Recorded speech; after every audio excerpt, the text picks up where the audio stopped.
GeM cinemas channel நேயர்களே, இப்போது நாம் பரபரப்பான புத்தம் புதிய சினிமா துணுக்குகளை பார்க்க போகிறோம்.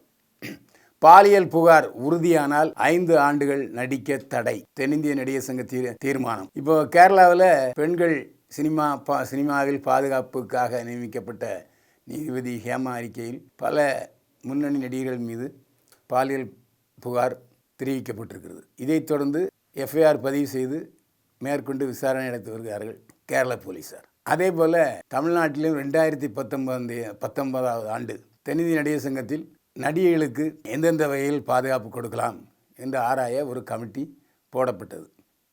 அது தொடர்ந்து செயல்பாட்டில் இருக்கிறது. சமீபத்தில் அந்த கமிட்டியின் கூட்டம் நடந்தது. விசாகா கமிட்டி பரிந்துரையின் அடிப்படையில் தான் கடந்த 2019 ஆண்டு சினிமாவில் பெண்களுக்கு பாதுகாப்புக்காக ஒரு கமிட்டி போடப்பட்டது.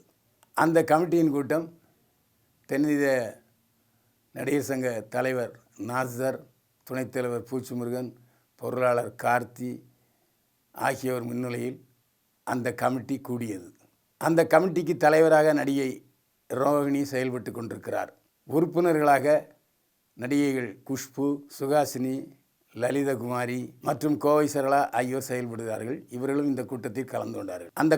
அந்த கூட்டத்தில் மேற்கொண்ட தீர்மானத்தின்படி பாலியல் புகார் நிரூபிக்கப்படுமேயானால் அந்த நடிகர் சினிமாவில் பணியாற்றுவதற்கு 5 ஆண்டுகள் தடை விதிக்க தீர்மானம் நிறைவேற்றப்பட்டிருக்கிறது. பாலியல் குற்றச்சாட்டுகளில் சம்பந்தப்பட்ட நடிகர்களுக்கு முதலில் எச்சரிக்கை விதிக்கப்படும். பாதிக்கப்பட்டவர்களை விசாரிப்பதற்கு பின்னர் தனியாக கமிட்டி அமைக்கப்படும். இதில் பாலியல் சம்பந்தமாக எந்த நடிகையாவது புகார் கொடுக்க வேண்டும் என்று சொன்னால் அதற்கென்று இமெயிலில் நீங்கள் புகார் செய்து கொள்ளலாம். அதே நேரத்தில் பாலியல் புகாரில் பாதிக்கப்பட்டவர்கள் தயவு செய்து இது குறித்து நடிகர் சங்கத்தில் புகார் தெரிவிக்க வேண்டுமே தவிர மீடியாவில் பேசுவதை தவிர்க்க வேண்டும் என்றும் தீர்மானம் நிறைவேற்றப்பட்டிருக்கிறது. நீண்ட இடைவெளிக்கு பிறகு கோட் படத்தில் லைலா. 2000 அதிக படங்களில் நடித்தவர் லைலா. முன்னணி நட்சத்திரங்களுடன் ஜோடி சேர்ந்தவர் லைலா. 2016 ஆண்டு அவர் தொழிலதிபர் ஈசாக் மைதீனை திருமணம் செய்து கொண்டு துபாயில் செட்டில் ஆகிவிட்டார். இப்போது மீண்டும் தன்னுடைய நடிப்பு பணியை தொடங்கி இருக்கிறார் கோட் படத்தின் மூலம். நடிகர் அருள்நிதியின் சம்பளம் எவ்வளவு தெரியுமா?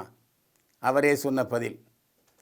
கலைஞர் கருணாநிதி குடும்பத்தை சேர்ந்தவர் அருள்நிதி. முத்தமிழறிஞர் கலைஞருடைய இளைய மகன் அருள்நிதி. இப்போது அவர் மட்டும் சினிமாவில் நடித்து கொண்டிருக்கிறார். ஏற்கனவே நடித்து கொண்ட மூக்கமுத்து ஓய்வு பெற்று விட்டார். அதேபோல் சினிமாவில் நடித்து கொண்ட உதயநிதி ஸ்டாலின் அவர்கள் இப்போது அமைச்சராகிவிட்டார். ஆனால் சினிமாவில் நடிப்பதில்லை. கலைஞர் குடும்பத்தை சேர்ந்த அருள்நிதி மட்டும் இப்போது சினிமாவில் நடித்து கொண்டிருக்கிறார். அவர் நடித்து சமீபத்தில் வெளிவந்த டிமாண்டி காலனி பார்ட் 2 படம் வசூலில் அமோக சாதனையை படைத்தது. 3 வாரங்களாக தொடர்ந்து ஓடிக்கொண்டிருக்கிறது டிமாண்டி காலனி 2. தங்கலான் படமும் டிமாண்டி காலனி 2 படமும் ஒரே நாளில் வெளிவந்தது.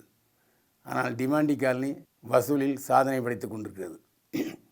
உங்களுடைய சம்பளம் எவ்வளவு என்று அருள்நிதியிடம் கேட்டபொழுது, நான் சம்பளத்தை கேட்பதில்லை, கதையை கேட்பேன். கதை எனக்கு பிடித்ததாக இருந்தால் நிச்சயமாக அந்த படத்தில் எந்தவித பேரமும் பேசாமல் நான் நடிப்பேன். அரசியல் வசனம் பேசுவதற்கு நான் இன்னும் முதிர்ச்சி அடையவில்லை. எனவே அரசியல் வசனம் பேசுவதில்லை, அரசியல் படங்களிலும் நடிப்பதில்லை.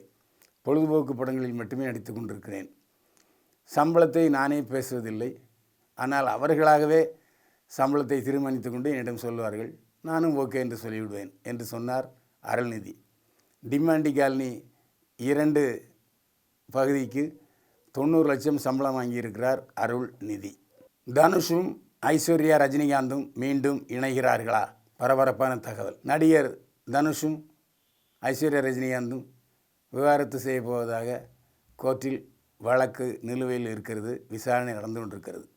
இந்த சூழலில் சமீபத்தில் தன்னுடைய இன்ஸ்டாகிராமில் தன்னுடைய குடும்ப படத்தை, மகன்களுடன் உள்ள படத்தை ஐஸ்வர்யா ராஜ் பதிவு செய்திருக்கிறார்.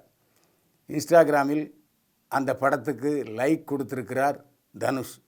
எனவே தன் குடும்பத்தின் மீது உள்ள பாசத்தை இன்னமும் கண்டினியூ பண்ணி வருகிறார் என்பதை இந்த இன்ஸ்டாகிராம் பதிவின் மூலம் உறுதிப்படுத்தி இருக்கிறார் தனுஷ். இதை பார்த்த தனுஷ் ரசிகர்களுக்கு கொண்டாட்டம்.